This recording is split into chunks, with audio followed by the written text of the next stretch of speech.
Hello, everybody. It's Alex again from the Remote Work Life Podcast. And today I have another great guest with me today. I have Brian Lemmerman. And Brian is the founder of Inner Sensei. And you can find Inner Sensei at innersensei.com. I'll leave the details in the show notes for you. But Brian helps entrepreneurs essentially to shatter their fears, live with purpose, and get paid handsomely for it. Brian himself is a digital marketer and has been so since 2009 and has helped thousands of conscious business-like coaches, creatives and non-profits overcome barriers to serving their clients by understanding their fears, running training, and let's start again. I need to start again. I'm sorry. I didn't like that at all. Sorry.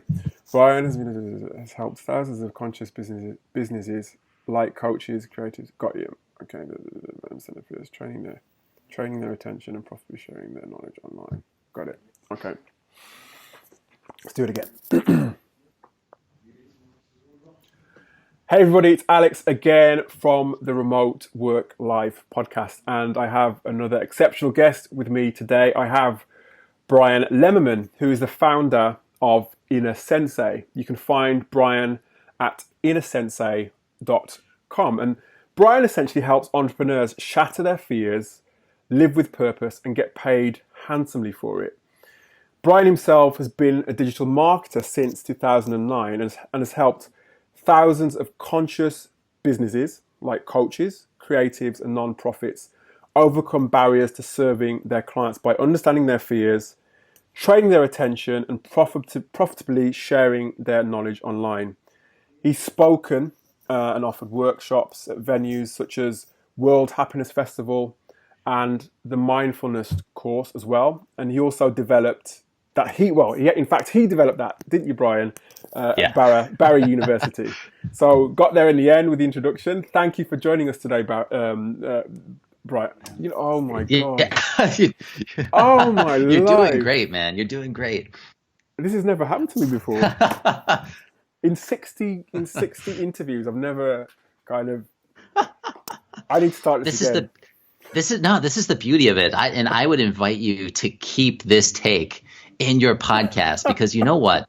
Yeah. So like speaking of understanding your fears and just messing up, right? Like just being vulnerable enough to demonstrate the process of producing something like this and how it doesn't always go perfect. Yeah. And to let people see that is such a beautiful thing because I know that your following looks up to you as an authority and somebody who brokers other people's knowledge and shares absolute value with expecting nothing in return. And you are a community builder.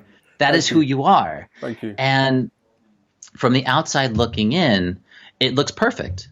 It looks like you've got it all together. You've got a beautiful website, your community's built, you're now growing your LinkedIn following. And I guarantee people in your community are looking at you like, man, I want to be like that guy. How do I do it? He nails everything for sure. Absolutely. This is like people show up to your calls because they look up to you in that way. And what a lot of people don't realize is there are a lot of mistakes that get made in the process. Absolutely, yeah. Right?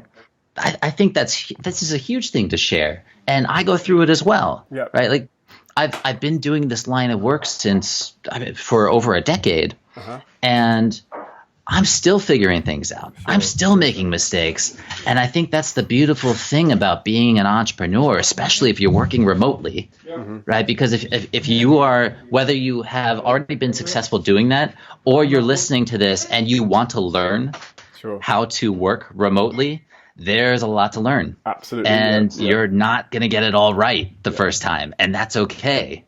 The important thing is that you're doing it. Mm-hmm. No, I like that, and thank you for the booster there. I needed that, man. Dear me, just reading off a script. It's gosh. Okay, let's go for it again. Let's do this time. This time. Are we gonna keep this one? What do you want to do?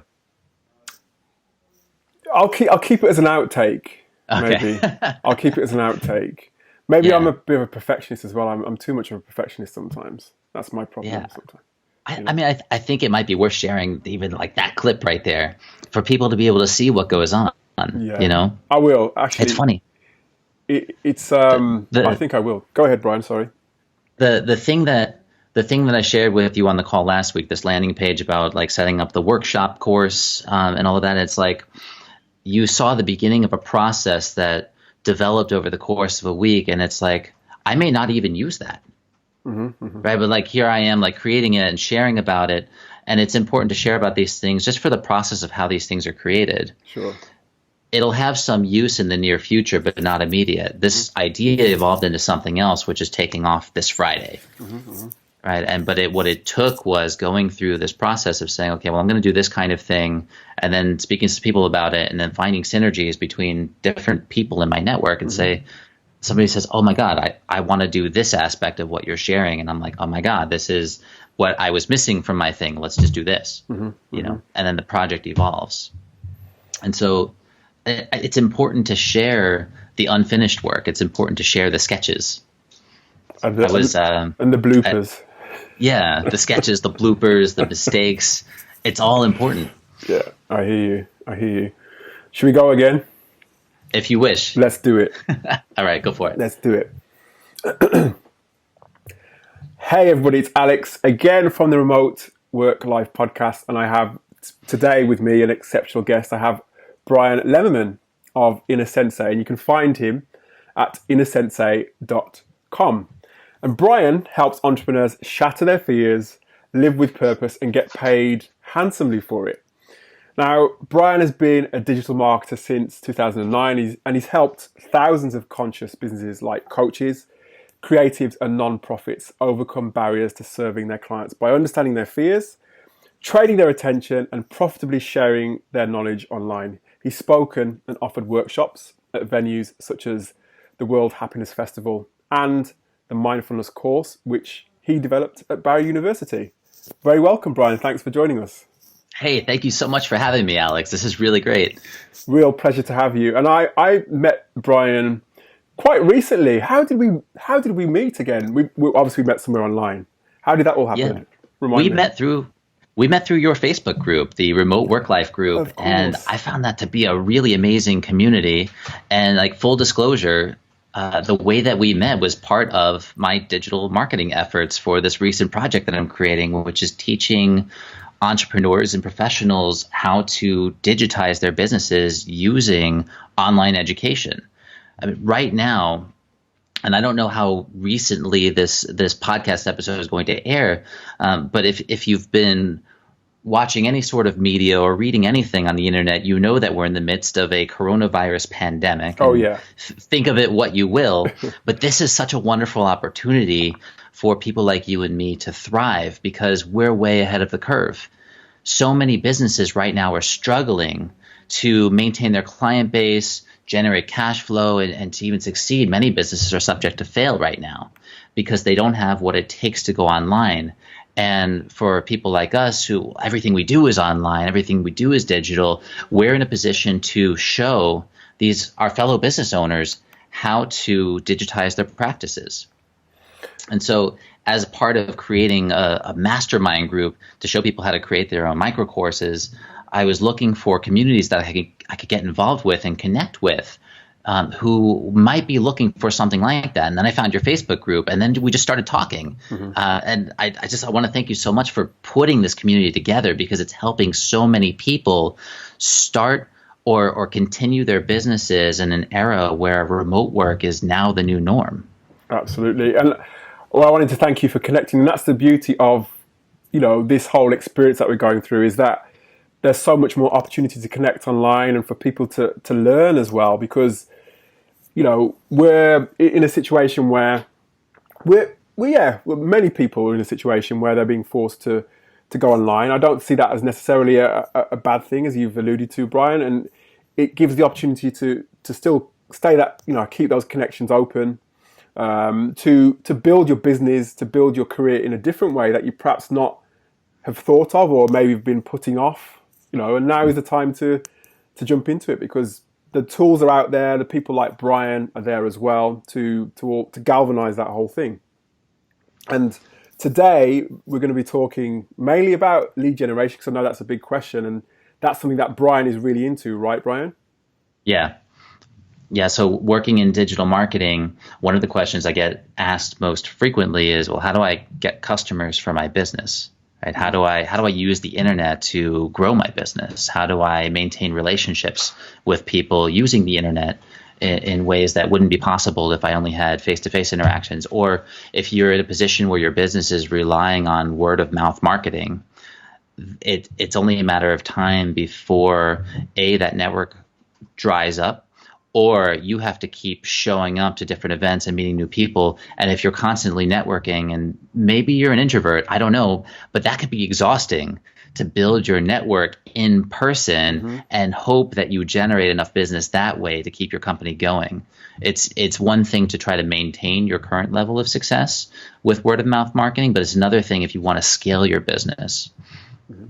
And with that, I mean, that's a massive clue, as I said before, in terms of what we're going to be going into today. As I mentioned, lead generation, an important topic that many of the visitors and members of the Remote Work Life Facebook community have asked me to really sort of put some meat on the bones to. And Brian is just the guy to do that today. But before we dive into that, I want to know a bit more about Brian, and a bit more about you, Brian, a bit more about how you came to be where you are now. So give us a bit of a background on how you came to be where you are now. Sure. Yeah. So there's a couple of stories that lead up to that. But what I could say first is that I graduated from the University of Miami in 2009 with a degree in architecture, which is really interesting. So I had this sort of traditional middle class education. I had a really privileged and good early life, and I was set up. Everything that I learned to that point was to go get a job in an office and follow orders and produce good work. And I was really happy about the kind of work that I did. I loved design. I loved creating things. And I did enjoy working together with people. And in 2008, 2009, many of you remember, that was the height of the previous economic crisis, we'll call it. And I didn't really understand what any of that meant at the time. I had very little economic knowledge. I knew very little about money and how the world worked that way. And I knew almost nothing about business. And there were over 60 of us in our graduating class from the School of Architecture. I think only 3 people ended up getting work. Really? And it was, most people graduated and they decided, well, I guess I'm just going to go move back home, or I'll just go to grad school if you can get into grad school. A handful of people found work, but not in the industry that they studied in. And maybe some of you listening have also had this experience where you studied one thing and you found it irrelevant to what you eventually come to do. Yeah. Right. Whether you made that decision consciously or your circumstances forced you to choose a different path in order to earn a living. And so I had zero business experience or knowledge. And there were a couple of friends that I had who were designers. One person was really good at sales. And we got together one day and we said, you know what? Let's see what happens if we start a business. And it started out as a graphic design firm. Right, which is like super narrow in scope. Like, okay, we'll do logos and websites for businesses. And this is like 2009, right? So what did you do in 2009? Well, you would custom code websites for small businesses. Oh, yeah. And like, if you got into WordPress, you were a real professional. So back then, things were a lot different than they are now. And I remember we didn't know what we were doing really, but we landed our first client. It was a shipping and logistics company. And it was a family friend, as your first client usually is. No pressure then. Right, yeah, no pressure. And they said, well, we need a website for our business. Their business did not have a website. And we said, sure. And I remember the pricing conversation, like how do we actually price what it is that we're going to do? And there are many different ways that you can go about setting your prices for your services. My favorite method is to just put a sticker on it and see how it goes. So we said, we can do that. It'll have these things in it, and that'll be $8,000. Okay. I'd love to have been a fly on the wall at that conversation. That's essentially how it happened. It's like, okay, you don't have this. We understand the value that it has for your business. And at the time, we preferred not to bill by the hour. So when you bill by the hour, if you're really good, you either have to increase your hourly rate, which can scare people because they want to know what your hourly rate is, or you just take longer to deliver so that it looks like you're working hard. We decided to skip all of that. And we said, okay, sticker price, $8,000, take it or leave it. And they were like, oh, absolutely. Because for them, they were doing so much business and it was worth it. And so you can actually price your products and services based on the value that it has for that company and then choose your clients like that. And so that's what we did. And that's how we grew our first business, by avoiding the trap of working by the hour and putting prices on our products and services according to the value that the services had for the business. And if you target the right customers, in the beginning it was word of mouth marketing, and we were going to Chamber of Commerce meetings and we were doing free workshops to get leads.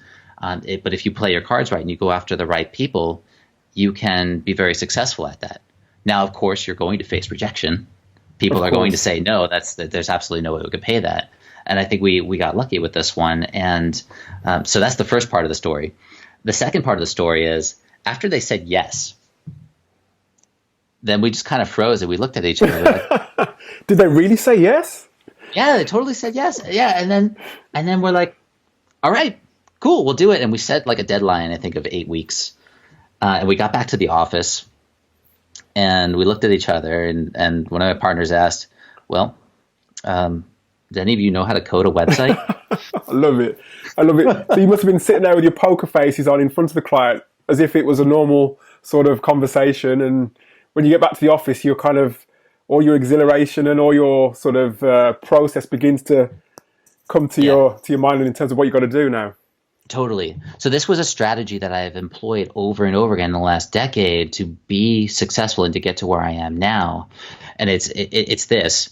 If you don't know how to do something and you are totally committed to getting it done, you make the commitment and then you figure it out. Of course. Right? Obviously, you have like a little bit of understanding of like how it might work, or a huge willingness to learn the skill to get the payoff and to make a difference for that person that you're serving. And that's how you grow. If you want to grow rapidly as a person, if you want to learn new skills fast, you just say yes to the things that you want to do, even if you don't know how to do them, and even if it scares the crap out of you. Yeah. Right. Yeah. And then you do it. You move mountains to get it done. And there's always somebody. Sorry, Brian. Yeah. There's always somebody out there who knows something that you don't, right? And you can always get them involved, right? Absolutely. Yeah. So you can commit to something, and if your price point's high enough and you're getting paid well enough, and especially if you make your payment terms so that you get paid up front, then you can afford to outsource your work to people who know what they're doing. And so I remember for that first website, I scrambled to master HTML and CSS. That was the thing. And so I got pretty good at it. We got the website up to a point, and then periodically you get stuck, of course. And it's like you make anything on the computer and there's always a problem. And so we did end up, for several of our projects in the beginning, just to get them done, we would outsource to experts in our community. Like, hey, you've been doing web development for 10 years. Can you help us with this? And then, of course, they set their price points. So they're like, yeah, no problem. It'll be $3,000. And you're like, that's like 30% of what we just charged, but it's worth it. Yeah. Right. And then you focus on growing your sales, and then eventually you get little systems in place. And so you sell a project, you know who to refer to do the work, and it's a matter of just making the connections at that point. So you've got the background then. And I suppose, that kind of helps your own learning. It helps your development. You're learning as you go, but you've got the expertise that you're leveraging from your community and your connections. Yeah. So how did you go from, did you then build upon that in terms of getting similar clients, or how did your journey go then to where you are now? How did that continue? Man, so from there, what we did in the beginning was what most businesses do. We didn't have much of a plan, and we were just trying to grab at any kind of client that we could to do whatever kind of work that we could. There's advantages and disadvantages to that strategy. The advantage is you can land clients that are willing to pay you for your work. The disadvantage is your company doesn't have a solid direction, and you have to learn a wider range of skill sets in order to accommodate that client base. This also has pros and cons to it. The pros being you develop a wide range of skill sets so you can serve more people, or you can serve a niche of people better. But again, the cons are the amount of either time that you need to spend to learn these skills, or growing your network of people that you outsource to in order to accommodate. I prefer to focus now on a niche of people. My ideal client is the person that I was 5 years ago. Mm-hmm. Like looking at people who are small entrepreneurs, looking at people that are coaches, people that work in the nonprofit industry, and that's sort of been my world in recent years. And having grown and developed in that world, I know how to help an entrepreneur or a small business owner get to the point where they can automate certain parts of their business or generate income online, and especially teaching, like what we're doing here in this conversation. You're not paying me to be on your podcast, but I understand that as a marketer or as a business owner in general, or even as a person who wants to be considered valuable in the market, if I have skills and knowledge that I can share, I'm going to share it. Because what that does is it generates value for the person listening, for the person learning, and it builds trust and a relationship there. And what ends up happening, I love the Pareto principle, the 80-20 rule. It's like 80% of the people listening, even 90% of the people listening are going to go, oh yeah, that was a really nice podcast. Cool. Mm-hmm. And they'll get value from it, and they might implement one or two of the strategies, and then they go on with life, and that's great, and I get to help them that way. 10% of the people listening are going to be like, wow, that was really cool. I want to know more about what he does. And I'll get emails or I'll get messages on Facebook from people that find me through things like this, because they'll say, wow, that was so valuable to hear about the mistakes that you made doing this process. Or because what it does is it saves people time and effort. And so I can become valuable by sharing knowledge and skills. And that is one of the prime marketing strategies for anybody who's trying to be an entrepreneur, especially in the digital space. Yeah, and I think that the very best teachers, the very best entrepreneurs are happy to, like you've alluded to, happy to share their knowledge, happy to share what's good and what's not so good. Because I think that in itself can help people, can help the remote work life audience to overcome any obstacles that they might have, or at least go around certain obstacles that perhaps Brian or I have had in the years that we've been trying to develop our own brands, our own businesses. Yeah. Because there's nothing more frustrating actually than coming up against an obstacle and you don't know not only who to talk to, but where to look, how to remedy that situation. It's always best to learn, I believe, from people who have been there and people who have experienced what you're going through right now. So that's of great value. And then, Brian, so you've got to the point now where you've got some clients. They're probably not the ideal clients. That you've got different clients in different niches. And then you started to niche down, as you said before. Yeah. So what was your plan then? What were you looking to do after that? Did you have a plan? So, sort of. We started to create a plan, and so this was the thing. In my first business, I mentioned to you my early education gave me the skills to be an employee, not necessarily to run a business. A lot of my business ownership skills I kind of learned on the fly, and in that area, I did not learn them fast enough to be successful in that first business. And in many ways, I took a back seat to the leadership of my own company. And so my partners wanted the company to go in one direction. I wanted it to go in a different direction. And essentially, I was outvoted. And I was okay with that. Because what I came to realize was that as we started to pursue what we call lifestyle companies, and these were my partners wanted to create a big agency where they would eventually have clients like Coca-Cola and Papa John's and like these big kind of multinational corporations. And that sounds really good, except my value system is one of like, I want to protect the environment. I want to do things that are healthy for people. And I saw a direct conflict with that.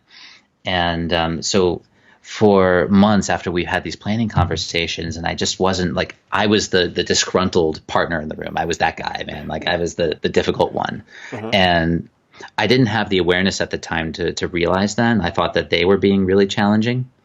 And it wasn't until I started my mindfulness practice toward the end of that era that I started to see that who I was in my business was somebody that just wasn't compatible with where my business was going. And up until that point, I had to really accept that I was not actively leading my business, and that's why my partners were taking such a strong hold of it.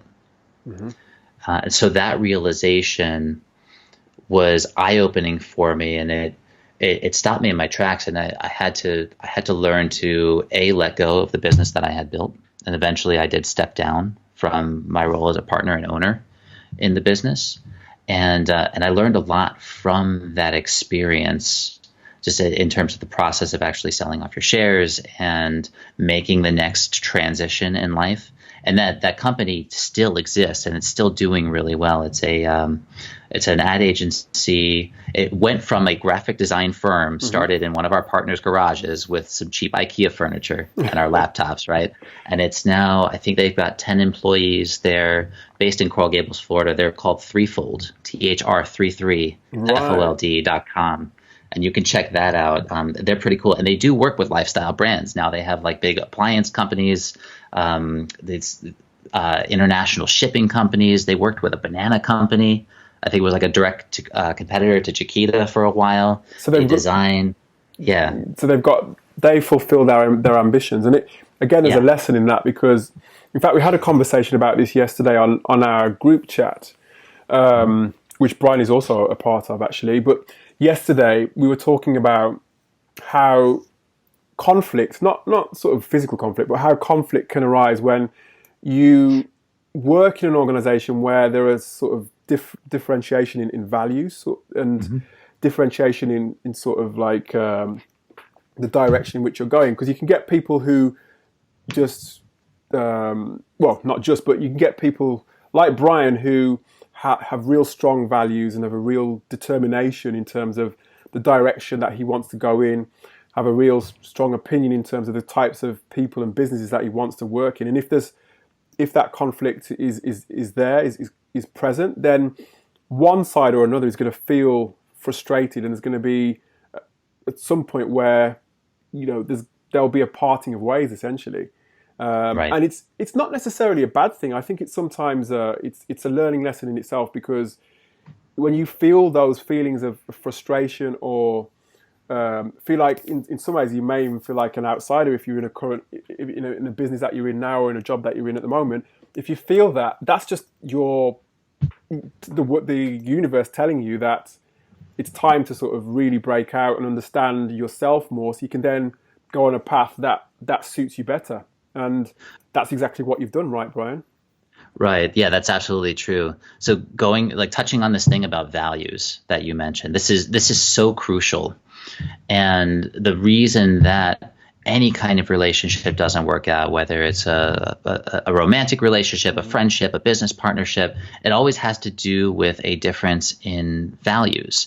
And so it's really important at the beginning to have a conversation with whomever you're about to engage with, or whatever kind of relationship, about the value systems that you share, and to be aware of where the differences are.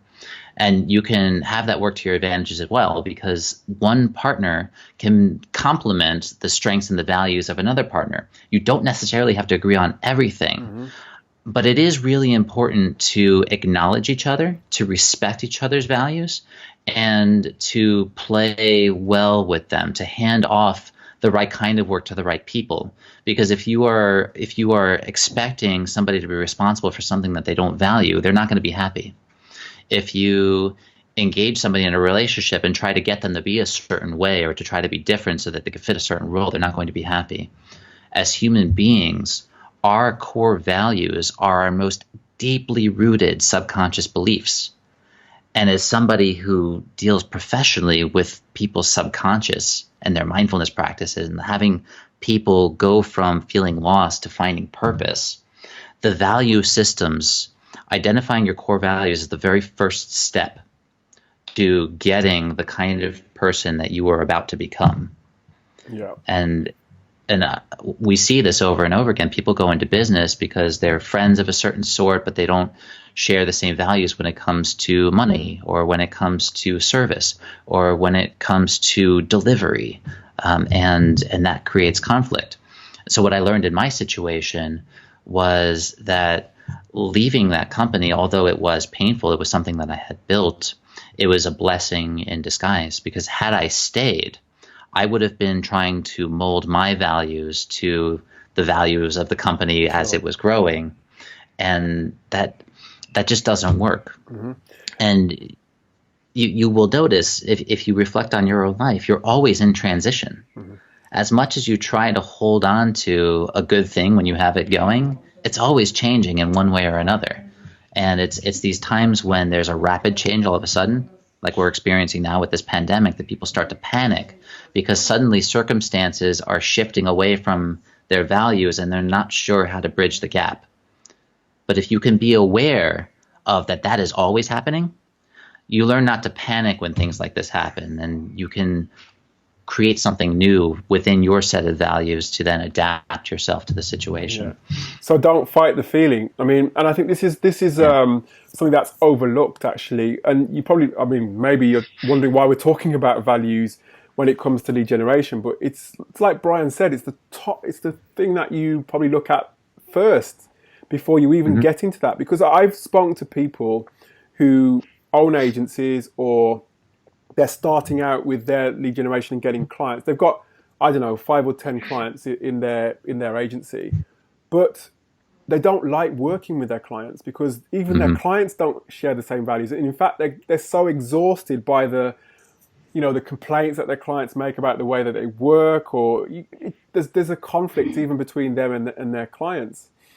So it's like Brian said, you have to be conscious of the changes that occur within you, because your values system, it's there, but you'll notice changes as you grow older, because that enculturation, in fact, from your parents, from your family, where you've been told a certain thing, which kind of is in conflict where you are now. You have to realize that those changes occur, and therefore start to, you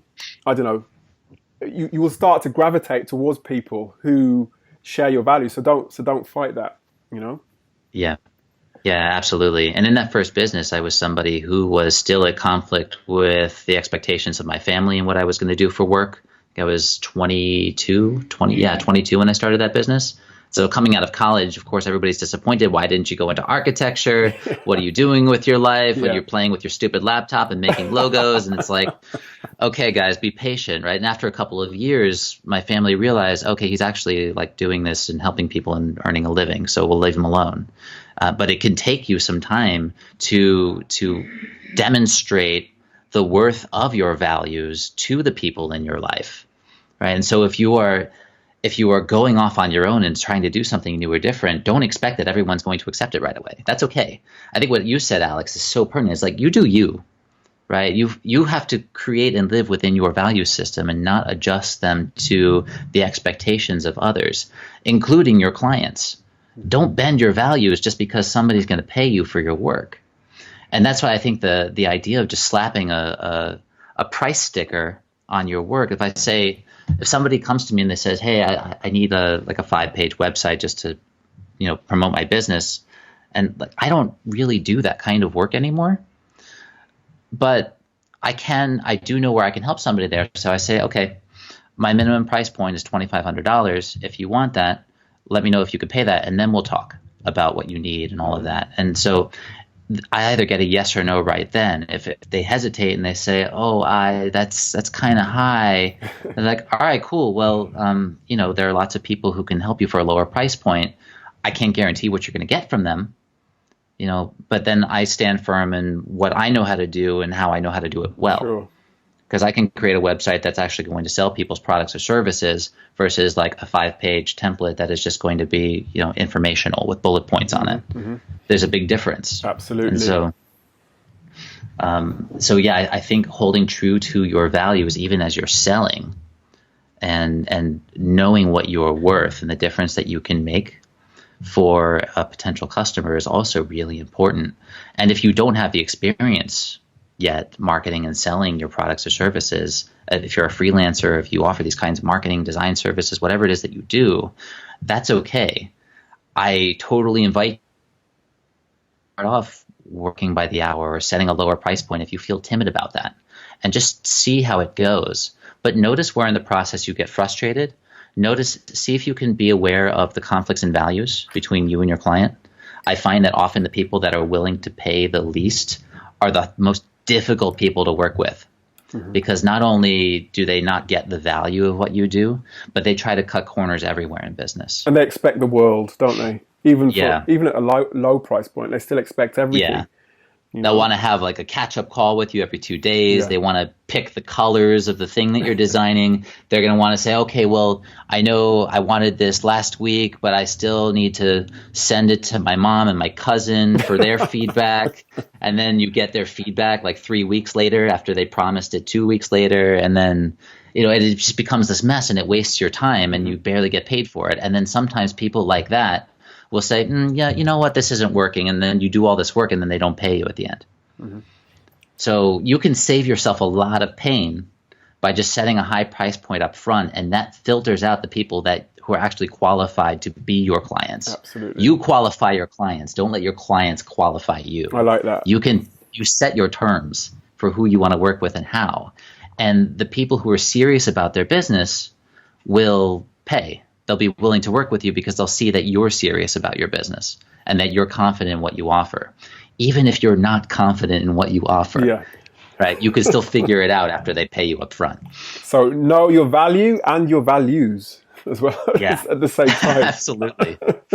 But no, so you've gone from then setting up your business in, like you said, in a garage. Yeah. Now so you started out in America, in Miami, Florida, is that right? Yeah, I started out in Miami, Florida, and now you're in Germany. How did that all come about? That's a great question. So fast forward a few years, I went through 2 separate career transitions between then and now. And my evolution has taken me here. I fell in love with a beautiful German woman, and we moved here. She's originally from here, and we recently got married. And thank you. And we work together as remote freelancers. And what you're seeing, for those of you who are listening to the podcast, you can't see, but this is our home. And so we have our little desk set up here. My wife is in the bed working right now. And it's like, that's the situation. It's very comfortable. And also working from home in a foreign country is a skill that we threw ourselves into and had to learn on the fly. And there's a lot about that I can share. But I think that the story is really quite cool. So after I sold my shares of the business, and over the course of the next month, I was in panic mode in a sense, but I got into this flow of like, okay, what am I going to do next? And I knew that I wanted to pursue my passion, whatever that was. And so I looked first to architecture because that's what I studied, and I wanted to get back into maybe that industry and develop myself there. And I had it for a while that I wanted to become a licensed architect. So I ended up landing a job with one of the world's top urban planning companies, which ironically did not have enough architecture training for me to get licensed. It was urban planning. But the work was fun, and it sent me – I got to travel to different places in the world. I designed cities, towns, neighborhoods all across the U.S. We did the master plan for the area surrounding downtown Phoenix, Arizona. We did work in Portland, Oregon. We did work in Brazil, the Philippines, and I got to meet a lot of really great people, and I got to exercise my design skills and my business savvy that I had developed in my own business in a way that wouldn't have been available to a typical employee. And the way that I actually got that job was I had interviewed with the director of business development for that company. He was the one conducting the interviews, and I went to a career fair, and he was standing there, and there was a line of college-age students, and I'd been out of college for like 5 years at that point.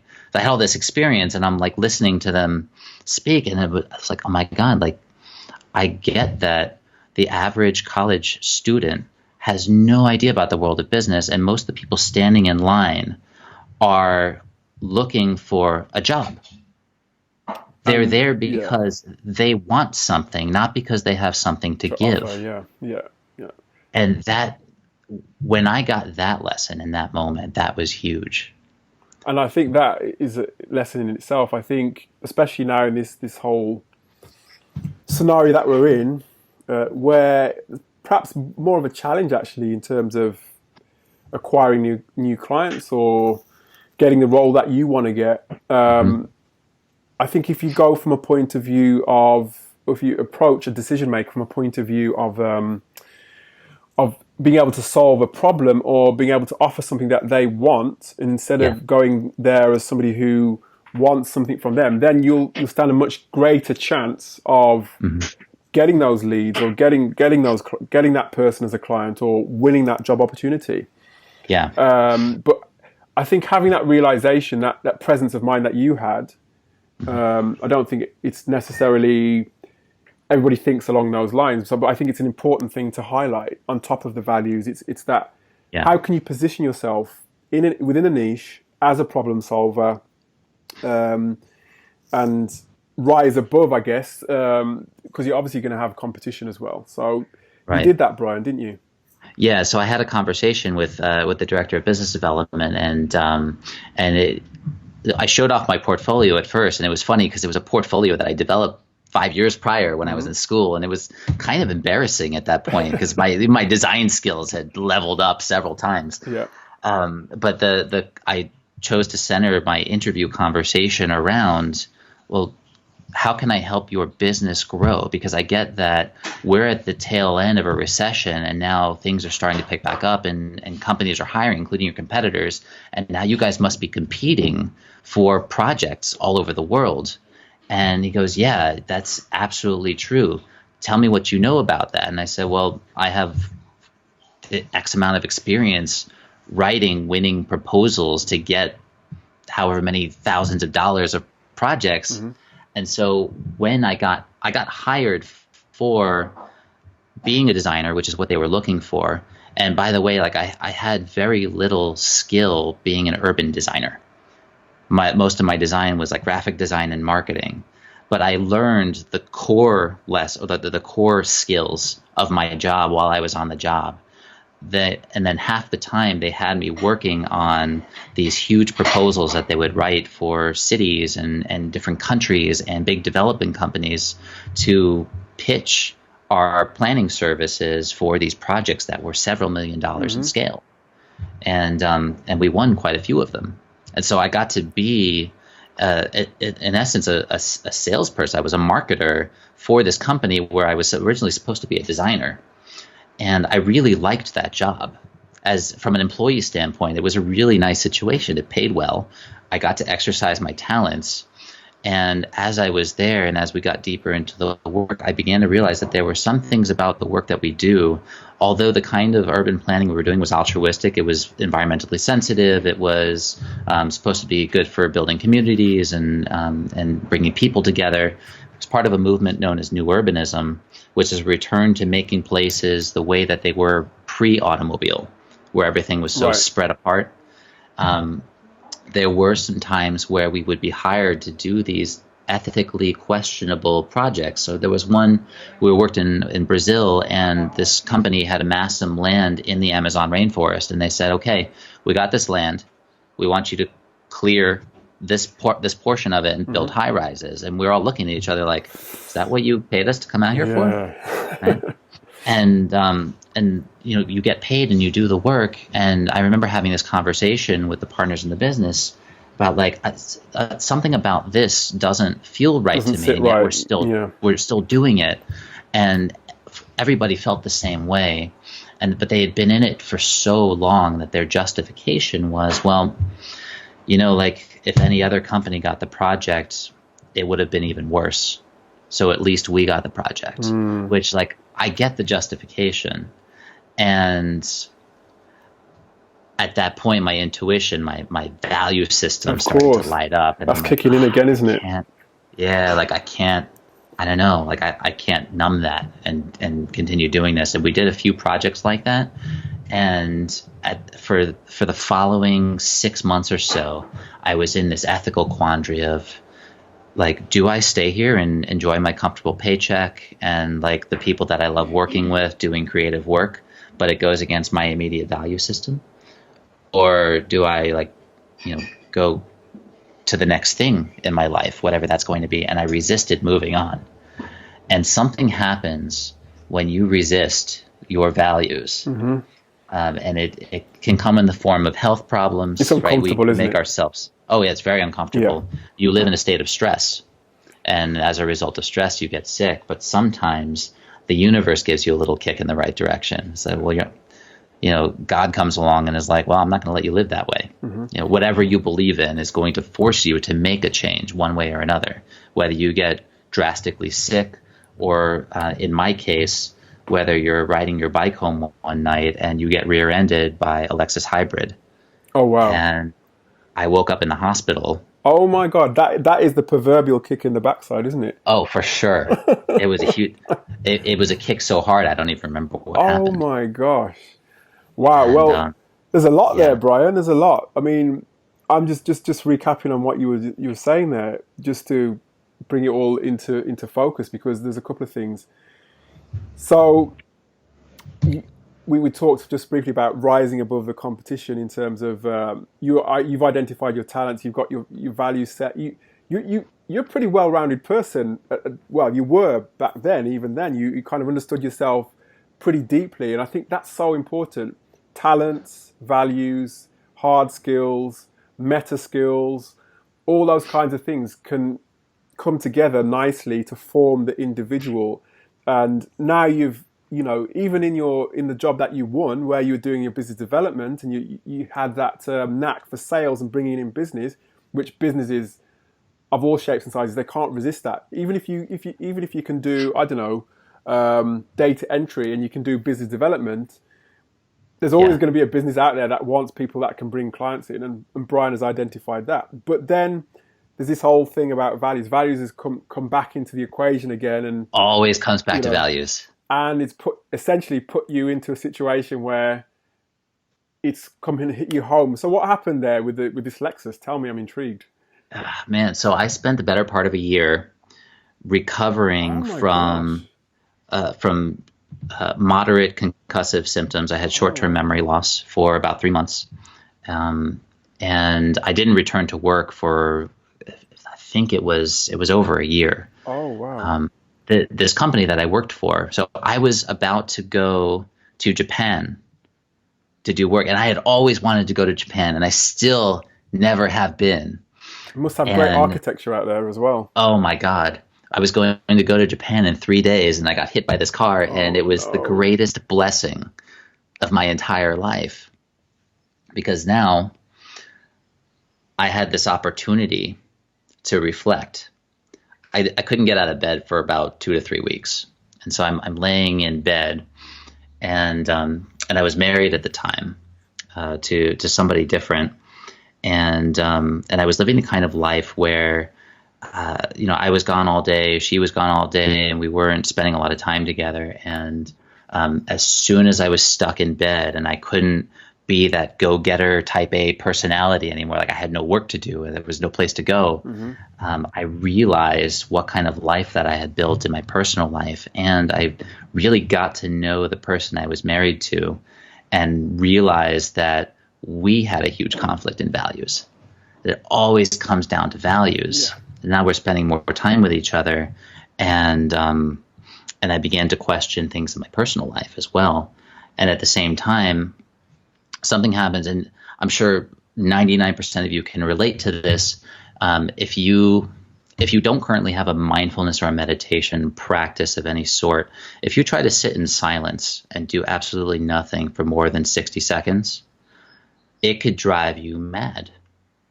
it could drive you absolutely crazy. And for me, at the time, I had just started that practice, and I began to notice that whenever I would be still, I had this nagging voice in the back of my head, like, hey, you need to go do something. You need to be productive. You need to go be valuable. You need to, like, this is boring. You're wasting time. People are going to judge you.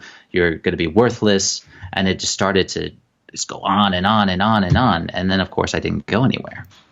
And so instead of resisting the voice, which I had in the past, I just became super aware of it, to the point where it became so familiar and so a part of my being that I decided to make friends with it.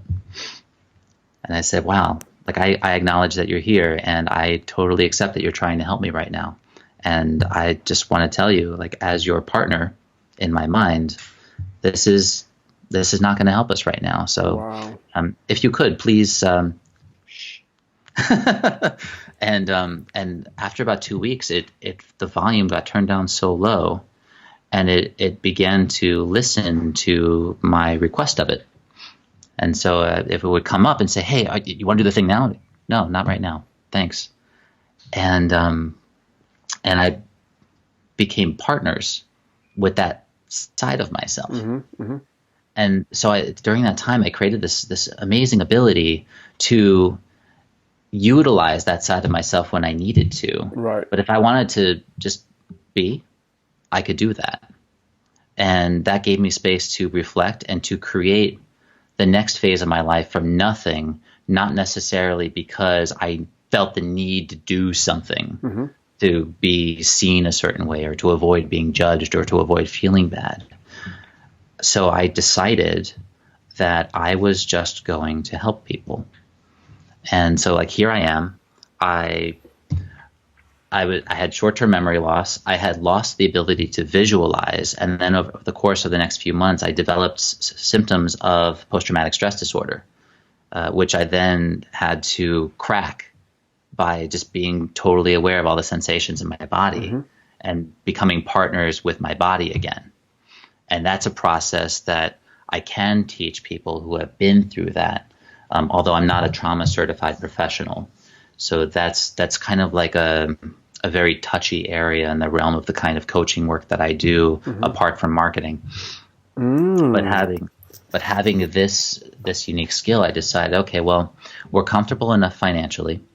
I have some time now, and I was struggling with some worthiness issues, like I'm broken and I can't help people now. And so to overcome that, I decided to just help people. And I started volunteering at a co-working space in Miami called the Center for Social Change. And presently, they've got about 75 nonprofits in this place. And what I love about this space is it's such a warm, inviting, and collaborative environment. And as I was volunteering there, this happened to also be the same place where my wife was working at the time. I learned that I had so many skills from my past that I could just contribute to these nonprofits who were essentially an extension of myself that wanted to change the world and help people in so many different ways. And so I got to support people with marketing, with advertising, and then we built the website for the co-working space. And I was doing so much there that one of the higher ups, the staff members, pulled me aside and said, "Hey, so you're volunteering too much." And I said, "What do you mean?" I said, "Well, you're like giving a lot of yourself." And I said, "Yeah, but it's great." They go, yeah. We want to pay you." Wait, what? What? They want to give you some money for the work that you're doing? Right. But that's how it works. And that was when I really got the lesson of, like, when you just help people, when you genuinely give yourself to something, the money comes. And that's been true throughout my entire professional experience. When you just give without expectation, people will take care of you, whether it's financially, with lunch every now and then, with sharing their time with you and bonding and learning and reflecting together. We get to make new friends and grow. There are all these intrinsic values that you can't put a price tag on, that you can get as a reward for this. And I'm sure you experienced this as well as a leader of this remote work life community. I mean, you meet people that you wouldn't have had the opportunity to meet. Yeah, it's amazing. It is amazing. And in fact,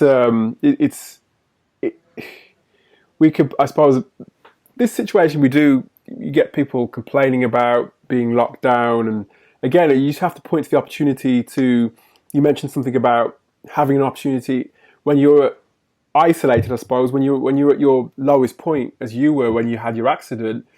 You were reflecting. It gave you that opportunity to reflect and really understand yourself better, and in essence,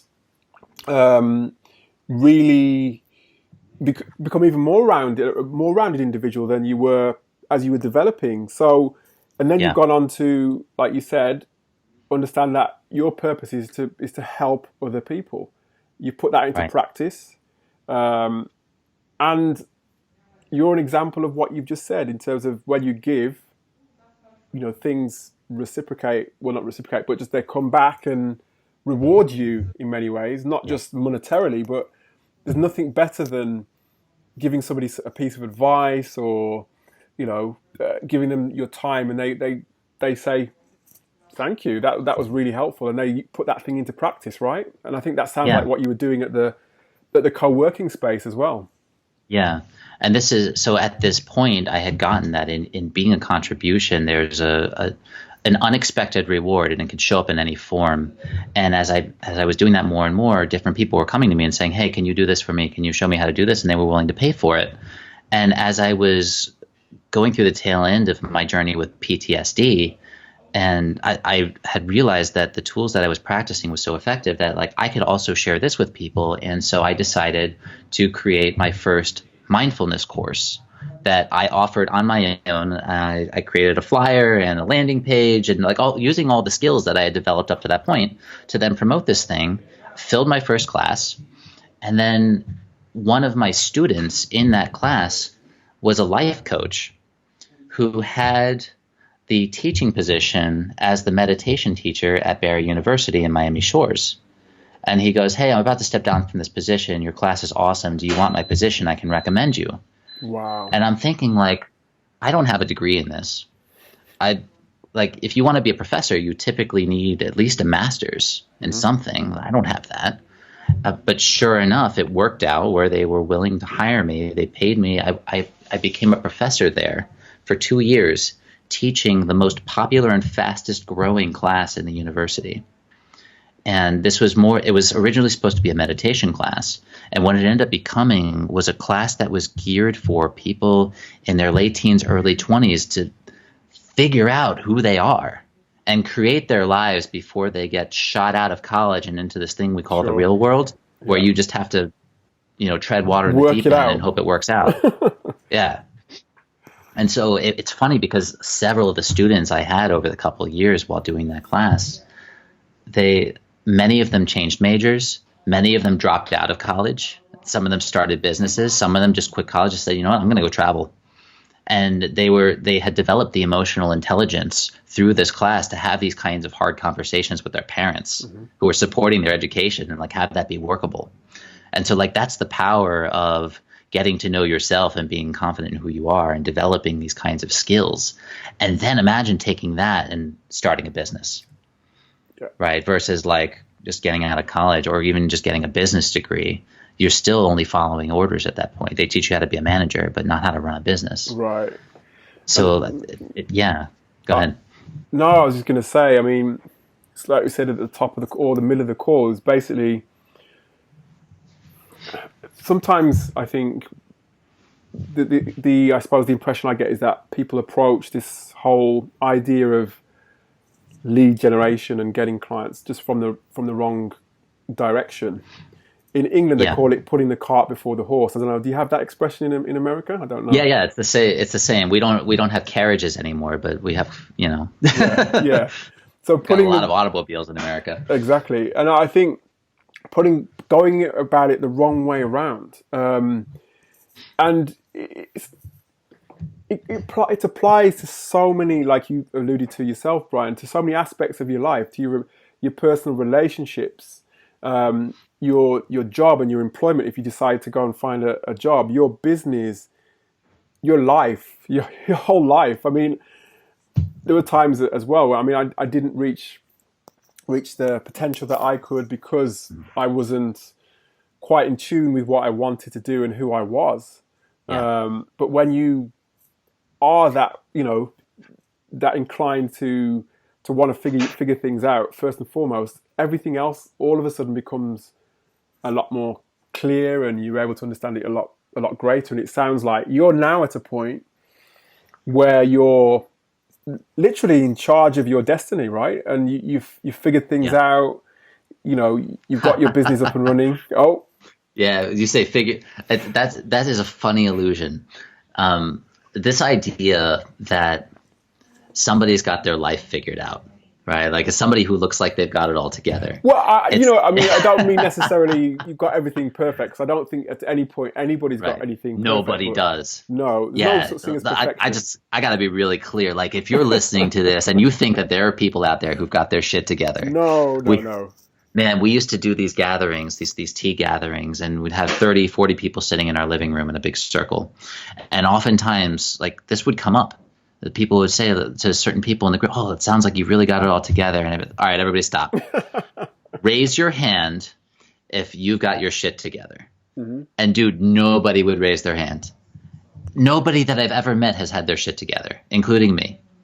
Even today, this is the second economic depression that I'm weathering as a business person. It's like, we're still figuring this out. Like, yeah, I get what's valuable in the marketplace. That's a good piece of knowledge to have, but it's not everything. I think what we've been talking about this whole time is like being really clear on your value system. Yes. And your skill set that you have to contribute. Mm-hmm. And if there is a specific kind of person or business that you can help solve a specific kind of problem with your skills and your set of values that are compatible with theirs, that's where the magic happens. Yeah. And like that formula, using your skills and your values to help others that you relate with, that formula took me over a decade to figure out through all of these ups and downs.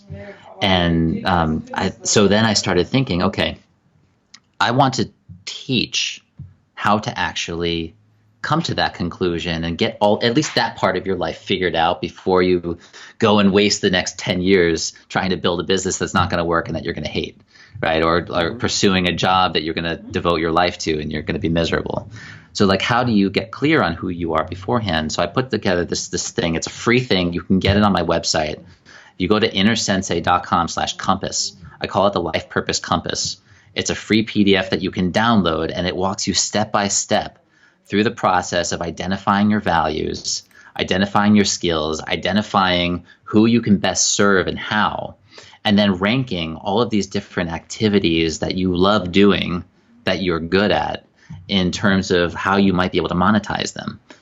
And then also ranking the activities that you should no longer be doing, mm-hmm. and what those take away from you. And it gives you a direction of like, okay, pursue this, stop doing this, very simply. And so you could very well create your purpose for the next decade out of a 10-minute exercise. Yeah, and I think that's what I was alluding to when I said things figured out, is that essentially when you've got that equation, when you understand that equation, that is the recipe for your North Star, essentially, that direction, right. that direction of travel, because there's nothing worse than having that confusion of, should I go that way? Should I serve that client? You just end up sort of like a scattergun approach where you're totally unfocused, and it's just so exhausting, isn't it? But it's so liberating when you understand that actually, you know what, I get on with this guy or these people, this group of people, they really get me, or I really understand what this person's all about. And I think that is what I suppose I was saying when you got things figured out. Yeah, yeah, and it's like you're hip to this also, right? So like you just mentioned, if you're shooting all over the place trying to get this client here, do this kind of thing here, if you are scattered, for lack of a better term, if you are quote unquote all over the place, sure. It can be exhausting. Mm. And the reason it's exhausting is not because you're working hard and not because you're spending a lot of hours. The reason it's exhausting is because you are constantly engaging in activities that don't directly align with your values. Sure. Yeah. And as soon as you narrow down your activities with your value system, you could work for days for weeks, for months on something and just be lit up and enthusiastic and excited and relaxed at the same time. And you become this kind of person that's magnetic. That people want to know what you're smoking. And you're like, I don't need to smoke anything anymore, man. Like, I am good. Let me tell you what I'm up to because this is what I care about. And it's true. Yeah. Right. And I think there are many parts of this. My meditation practice is so essential for grounding me in the morning and clearing my mind, because I will admit sometimes when I wake up, I get so excited about shit that I'm doing that it's hard to just start the day at neutral. I like to start at neutral, to be grounded so that I can create from nothing, so that I can create my path every day, as opposed to waking up and worrying about what I didn't finish the day before, and then all of a sudden my day is hectic. Right? I think that is so important. And meditation is also really important for reflecting on who you are. And if you can pay attention to those persistent thoughts, you'll notice that they repeat themselves. 80 to 90% of the thoughts that you have are the same thoughts that you had yesterday. And so it's a really good indicator of what it is that you're worried about, and those things point to your values. They'll actually tell you whether you are aligned with your values or not. You can ask yourself, what do I really care about? What's important to me? And I could say, well, my highest values are service, creativity, community, right? And sharing knowledge and wisdom. If I'm not engaged in those things, I'm not happy. Maybe we should get all this on a Zoom chat. Maybe we should have a Zoom. I think we should have this on a call, Brian. I'm kind of digressing a little bit on this podcast, but why not put it out there? Maybe there's some people who are listening that may want to, understand a bit more about this Brian's mindfulness, how Brian goes about his meditation. I know I am, for one. And maybe we could even introduce it to the remote work life group. Who knows? But maybe we'll have a discussion after the show, Brian, about this, because this is something that is just like foundational, isn't it? It's the foundation of launching your career, of relaunching your career, launching your business, all those sorts of things, So it's really interesting. But now you're at a situation where how do you go about getting your clients at the moment? Then let's talk about, I suppose, some of the hard stuff. We've talked about, I suppose, the meta skills, for want of a better expression. But what about the hard stuff like Google and all that sort of stuff, and landing pages and all that good stuff? Like the real digital marketing, digital marketing, yeah. So. Right. So what we alluded to just a few moments ago, where I shared that free downloadable PDF, right? This is something that I created that's for free, and it generates leads for my mindfulness teaching business. So I actually do work with young entrepreneurs who are on this same path. And I look back at the kind of person I was 5 or 10 years ago, and I say, I can help you completely fast forward that process. I can help you ground yourself, get clear on your values, determine your direction, and help you shatter the fears that get in the way of that. And so I do get leads from that. And so, like, point blank, when you download that PDF, you put in your email, then you get a series of emails, and then I make an offer in the emails. So I have a program that where I'll work one-on-one with people, depending on what they need, either 8 weeks or 12 weeks, to get you from point A, lost and confused and overwhelmed, to point B, confident, assured, and running in a direction and actually building something that's of value to you and other people. So that's on that side. The other lead generator that I have is a podcast. So I mentioned earlier, I have a podcast. It's called Mindfulness of Doom, where we actually approach these sorts of, like, these fears, anxieties, discomforts, all the things that get in the way of us being our best selves, that people don't necessarily want to look at because they don't feel very good. Yeah, it's uncomfortable, but isn't it? Totally uncomfortable to look at your fears and the things that you hate doing, and like. But to actually make friends or to be partners with that shadow side of yourself is so essential for being a whole human being. There's this positivity movement where, people are like, no, love and light, just chill, everybody relax, everything's good all the time. Gonna look for the silver lining in every situation. Dude, you You can't have a roller coaster that always goes up, Of course. right? Life is like that. And so you're going to have it. Every day you could feel like crap.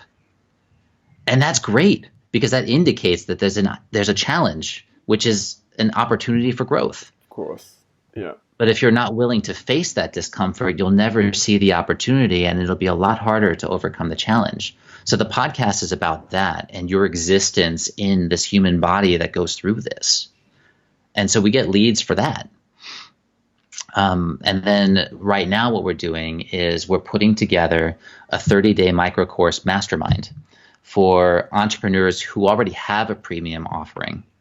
This is something that is so relevant right now in this post-corona era where businesses need to move themselves online.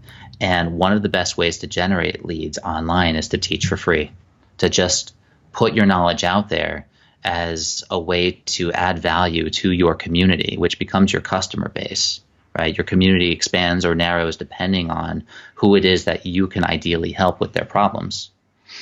And you create a micro course within 30 days that people can actually pay for and learn essential skills or solutions to their specific problems from. And then at the end of the course, you put a link to your Calendly or to your Acuity scheduler, and they can book a call with you, a free 30-minute or 1-hour call with you to then get on the phone, and you get to work with them one-on-one on, okay, here's how I think I can resolve your problem in your business. Would you like to work together? And you make an offer.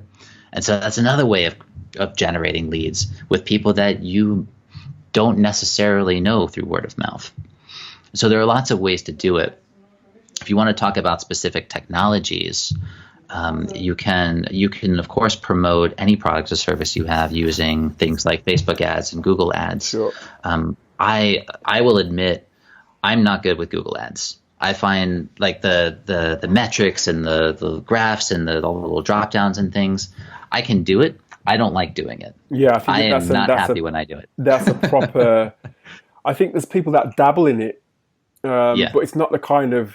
It's not something to dabble in. It's something that you either know well, or you get somebody else to do it for you. Right? It's one of those things. Yeah. And Facebook probably is the barrier to entry with Facebook is probably a little bit lower. Although Facebook in itself, there's lots of things. Facebook Blueprint can teach you, or just actually doing Facebook. But I don't think Google Ads is something that you can learn as quickly as you might be able to learn something like Facebook. Yeah, Facebook is simpler. But what I would recommend if you're new to digital advertising is get on Instagram. Like Instagram is the easiest way to promote content is through Instagram because you can simply make a post and promote it through Instagram. And as long as your Instagram business account is linked to your Facebook ads account, then you can pay for your Instagram ads because whether you know it or not, Facebook owns Instagram and they use the same platform. But the process of just creating a post and then promoting that, as long as you have a clear call to action and what you write is compelling for your audience, you'll get clicks. And as long as your content is consistent throughout the entire process, from your ad to your landing page to your follow-up emails to your offer to even the service that you offer, you will be successful. And what I will say about this is there is one skill that I see so many digital marketers missing when it comes to promoting either their own products or services or other people's products and services. And that is the skill of persuasive writing. Mm-hmm. And I suppose that is a big thing. Mm-hmm. Copyright, again, you get people dabbling in copywriting, don't you? Yeah. Whereas, I mean, copywriting it's not easy. If you're not naturally sort of inclined to writing and writing persuasively, then it's not something to dabble in. It's something to hire out to somebody else. And even, going back to values again and going back to mission and all that sort of thing, if you can intertwine which is not, again, it's not easy. If you can intertwine your deepest values, your deepest thoughts, beliefs into a Facebook ad or your landing page, then it's going to hook the people in that you're looking to capture into your into your email sequence, your funnel, your Calendly. So that I think is a lesson in itself, a whole web class in itself, wouldn't you say, Brian? Yeah.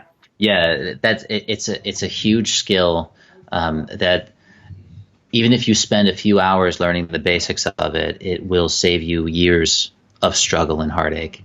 And what I could say about copywriting is this: if you suck at writing, you can still be a good copywriter, because copywriting is less about sounding good or getting the grammar right.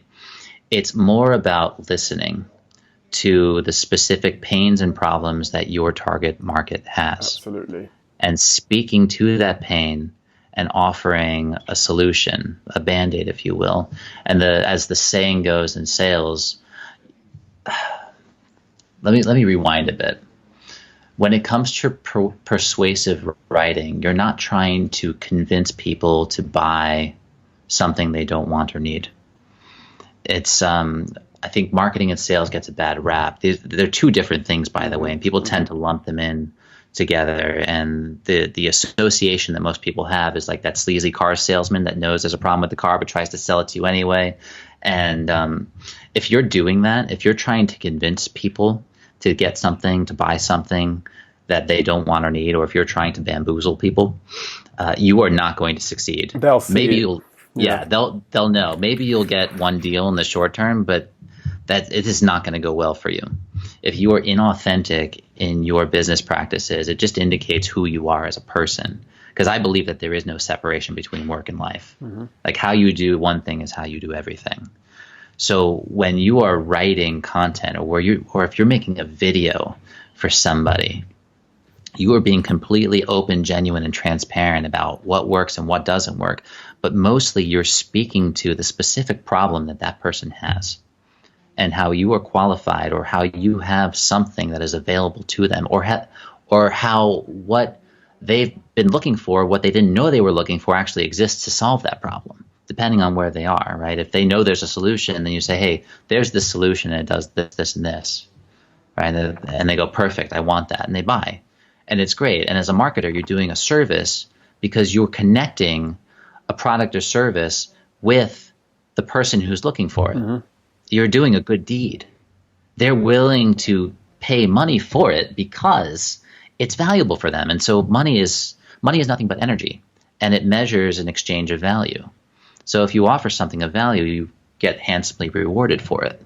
Right? You're doing a good deed. If, on the other hand, if you're trying to lie and cheat people, or in the case of like many people who pursue jobs or clients just because they want to get the job, or they just want to get the client, or they just want to get the money, like, yeah, I got to go get that money. That's not going to work for you. Not at all. It's not going to work. And people are going to see through it. They do. That's when you get people even probably going online to complain that they didn't get what you promised them, or there was something not quite right, or something, so it's all about being true to yourself. And it goes back to this whole conversation, in fact, which has formed and has turned into one about values, which is essentially, it's the root of generating leads for your business, or whatever. There's so many different things that we've talked about throughout this podcast. And Brian, I just really wanted to say thank you for your time on the podcast today. It's been enlightening. It's been shocking in terms of your story about the Lexus and all that, but I'm obviously a very happy ending to it, and really excited to see and stay in touch with you and have more conversations with you, maybe on another podcast or on a Zoom chat somewhere. Sure. And let's keep going with it.